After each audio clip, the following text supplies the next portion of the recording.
Só bem-vindos ao meu canal e o tema do vídeo de hoje é o elemento químico de número atômico 83, o bismuto. Ele está localizado no sexto período da tabela periódica e no grupo do nitrogênio, ou grupo 15. O bismuto é conhecido desde a antiguidade e a origem do nome bismuto é incerta. Porém, até mais ou menos o século XVIII as pessoas confundiam o bismuto com o chumbo ou com o estanho, devido ao fato de esses metais terem propriedades relativamente parecidas. Foi só em 1753 que o francês Claude-François Geoffroy demonstrou que o chumbo e o bismuto são dois metais distintos.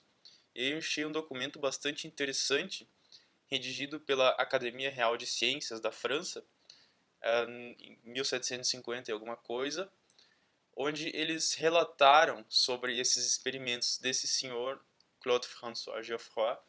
E é muito interessante de ler, porque naquela época os caras já discutiam sobre a volatilidade do bismuto, sobre como classificar ele, era um metal, um semimetal, e também caracterizaram algumas reações, por exemplo, que na queima do bismuto se forma uma fumaça amarela, que na época eles não sabiam, mas se trata do óxido de bismuto.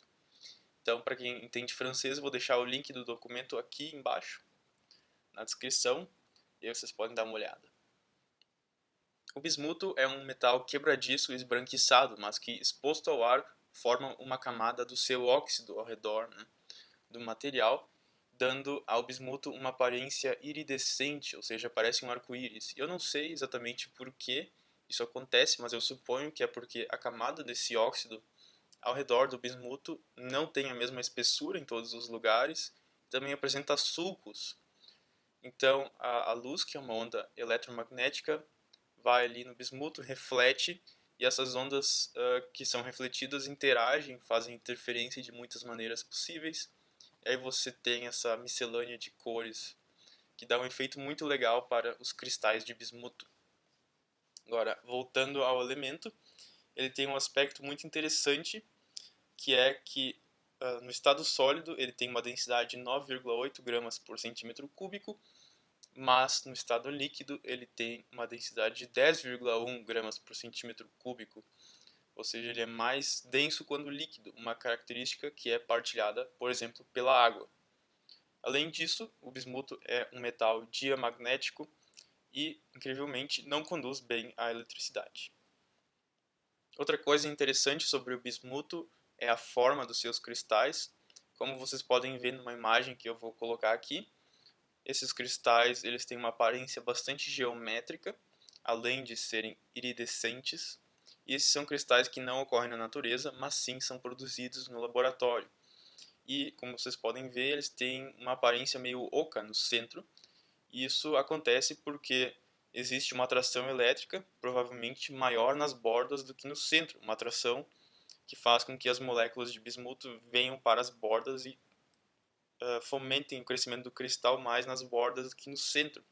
E é por isso que você tem essa combinação de aparência geométrica e vazia no centro. Então, muito interessante esse aspecto. Além disso, o bismuto tem um ponto de fusão de 271 graus Celsius, bastante baixo para um metal, e a eletronegatividade é de 2,02. Agora sobre as propriedades químicas do bismuto e alguns compostos. O bismuto se dissolve em vários ácidos, por exemplo, em ácido sulfúrico, no caso, formando sulfato de bismuto, e com os halogênios ele forma compostos na forma BiX3, onde o X é um dos halogênios. De modo geral, o bismuto prefere fazer compostos no estado de oxidação mais 3, porém também existe o estado de oxidação mais 5 em compostos. Uma coisa interessante é que, por exemplo, no mesmo grupo nós temos a amônia e o fosfano, respectivamente os hidretos de nitrogênio e de fósforo, que são compostos estáveis. Mas o hidreto de bismuto, BiH3, não é um composto estável e se decompõe em condições normais de temperatura e pressão.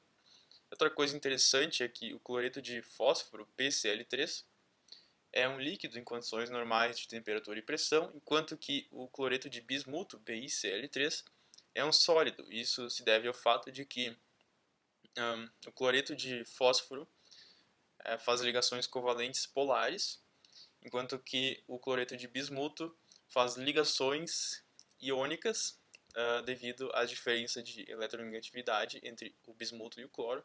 E por isso nós temos um sal no caso do bismuto e uma molécula no caso do fósforo. Isótopos. Por muito tempo, o bismuto 209 foi considerado o mais pesado núcleo estável de um elemento. Mas, no início dos anos 2000, foi comprovado que o bismuto 209 é, na verdade, um emissor de partículas alfa, com uma meia-vida de 1,9 vezes 10 na 19 anos, que é este número aqui, e que é um número muito maior que a idade do universo. Então, para as pessoas comuns e para os cientistas que não têm interesses puramente teóricos, o bismuto é estável. Essa grande meia-vida comprova que a ocorrência do bismuto é primordial.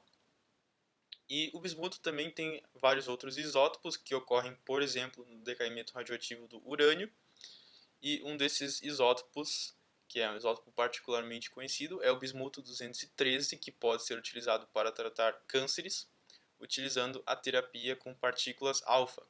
Esse isótopo tem, então, uma meia-vida de 45 minutos. Por fim, as aplicações. Na indústria farmacêutica, o subsalicilato de bismuto é utilizado para o tratamento de desconfortos no trato gastrointestinal, mais conhecido como diarreia ou azia também.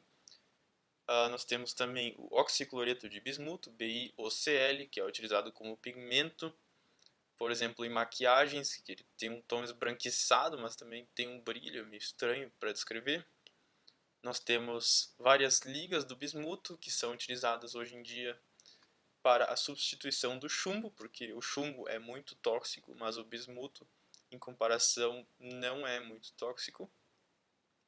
E, de fato, o bismuto está substituindo o chumbo em muitas coisas, até mesmo em varas de pesca, aquele pezinho que você coloca para o anzol descer, aquilo ali geralmente é feito de chumbo, mas o bismuto está substituindo.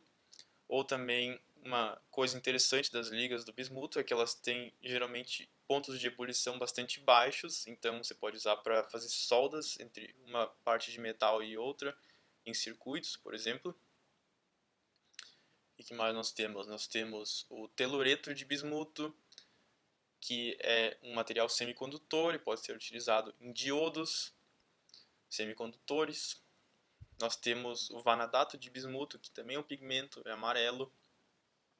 E daí, não sei se é na maquiagem ou só para pintura, assim, só para as pinceladas. Mas enfim, o bismuto tem muitas aplicações e é um elemento muito útil. E é isso aí. Pelo vídeo de hoje, ficamos por aqui. Se você assistiu até aqui é porque você gostou do vídeo. Então inscreva-se no canal. Muito obrigado por assistir e até a próxima!